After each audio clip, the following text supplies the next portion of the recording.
Welcome to మెగా9 TV. నేను మీ రాణి.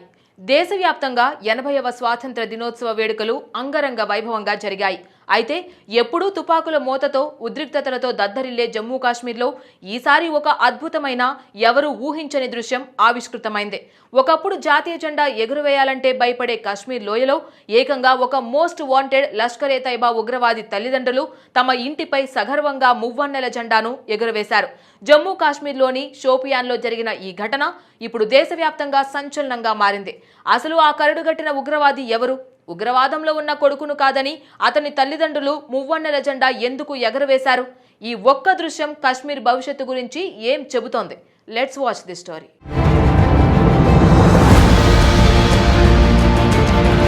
కాశ్మీర్లోని షోపియాన్ జిల్లా అనగానే మనకు గుర్తొచ్చేది ఉగ్రవాదుల స్థావరాలు, సైన్యం చేసే ఎన్కౌంటర్లు. కానీ భారత 80వ స్వాతంత్ర దినోత్సవం రోజున అక్కడ కనిపించిన సీన్ ప్రతి భారతీయుడి గుండె ఉప్పొంగేలా చేసింది. లష్కర్ ఏ తైబా కమాండర్గా పనిచేస్తున్న అబీద్ రంజాన్ షేక్ అనే ఉగ్రవాది తల్లిదండ్రులు తమ ఇంటి పైకప్పుపై త్రివర్ణ పతాకాన్ని ఎగురవేశారు. అంతేకాదు, జాతీయ జెండాను చేతిలో పట్టుకొని సగర్వంగా ఊపుతూ వారు ఆ స్వాతంత్ర వేడుకల్లో సంతోషంగా పాల్గొన్నారు. ఉగ్రవాద మార్గంలోకి వెళ్లిన తమ కొడుకు దారిని వారు పూర్తిగా వ్యతిరేకిస్తున్నారని, భారతదేశం పట్ల తమకు అపారమైన గౌరవం, అభిమానం ఉందనే విషయాన్ని వారు ఈ చర్య ద్వారా యావత్ ప్రపంచానికి చాటి చెప్పారు. పాకిస్తాన్ ప్రేరేపిత ఉగ్రవాదానికి ఇది ఒక అతిపెద్ద చెంపపెట్టు లాంటి పరిణామం.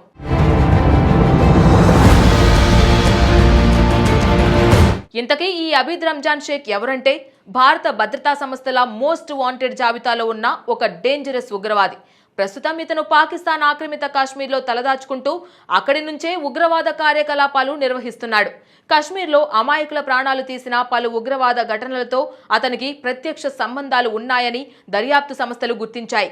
ముఖ్యంగా కాశ్మీర్ లోయలో పొట్టకూటి కోసం వచ్చిన స్థానికేతర కార్మికులపై జరిగిన రక్తపాత లక్షిత దాడులకు కూడా అతనే స్వయంగా ఆదేశాలు ఇచ్చినట్లు భద్రతా వర్గాలు స్పష్టంగా పేర్కొన్నాయి.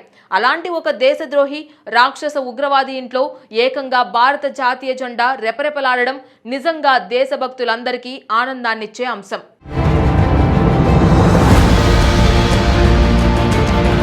నిజానికి కాశ్మీర్లో ఇలాంటి ఆసక్తికరమైన దేశభక్తిని చాటే దృశ్యం కనిపించడం ఇది మొదటిసారి కాదు.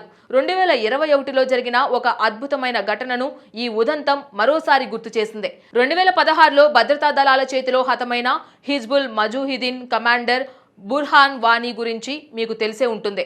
బుర్హాన్ వానీ చనిపోయినప్పుడు కశ్మీర్లో అల్లర్లు సృష్టించడానికి పాకిస్తాన్ ఎంత ప్రయత్నించిందో చూశాం. కానీ అప్పట్లో బుర్హాన్ వానీ తండ్రి ముజఫర్ వానీ ఒక ప్రభుత్వ పాఠశాలలో ఉపాధ్యాయుడిగా పనిచేస్తూ 2021 స్వాతంత్ర దినోత్సవం రోజున ఆ స్కూల్లో ఘనంగా జాతీయ జెండాను ఎగురవేశారు. తమ పిల్లలు దారి తప్పి ఉగ్రవాదంలోకి వెళ్లినా కాశ్మీర్ ప్రజల హృదయాల్లో మాత్రం భారతదేశం పట్ల ప్రేమ ఉందని నిరూపించడానికి ఈ రెండు ఘటనలే సజీవ సాక్ష్యాలు.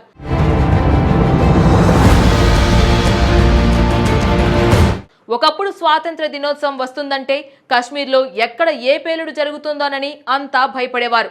కానీ ఈ ఏడాది జమ్మూ కాశ్మీర్ వ్యాప్తంగా వేడుకలు అత్యంత ప్రశాంతంగా పండుగ వాతావరణంలో జరిగాయి. ఈ సందర్భంగా ముఖ్యమంత్రి ఒమర్ అబ్దుల్లా తన ప్రసంగంలో కీలక వ్యాఖ్యలు చేశారు. 2019లో రద్దయిన జమ్మూ కాశ్మీర్ రాష్ట్ర హోదాను తిరిగి పునరుద్ధరించుకునేందుకు తమ ప్రభుత్వం పూర్తిగా కట్టుబడి ఉందని ఆయన ప్రజలకు హామీ ఇచ్చారు. మరోవైపు లెఫ్టినెంట్ గవర్నర్ మనోజ్ సిన్హా లోక్ భవన్లో త్రివర్ణ పతాకాన్ని ఆవిష్కరించారు. కాశ్మీర్లో అభివృద్ధి ఫలాలు అందరికీ అందాలని, ఉగ్రవాదాన్ని తరిమికొట్టి సమ్మిళిత సమాజ నిర్మాణానికి ప్రజలంతా ఐక్యంగా శాంతియుతంగా కృషి చేయాలని ఆయన పిలుపునిచ్చారు. ఉగ్రవాదుల కుటుంబాలు సైతం ఉగ్రవాదాన్ని వీడి జాతీయ జెండా పట్టుకుని ప్రధాన జీవన స్రవంతిలో కలుస్తుండడం కాశ్మీర్లో ఒక కొత్త శకానికి నాంది పలుకుతోంది. తుపాకుల కంటే శాంతి, అభివృద్ధి ఎంతో బలమైనవని అక్కడి ప్రజలు నమ్ముతున్నారు.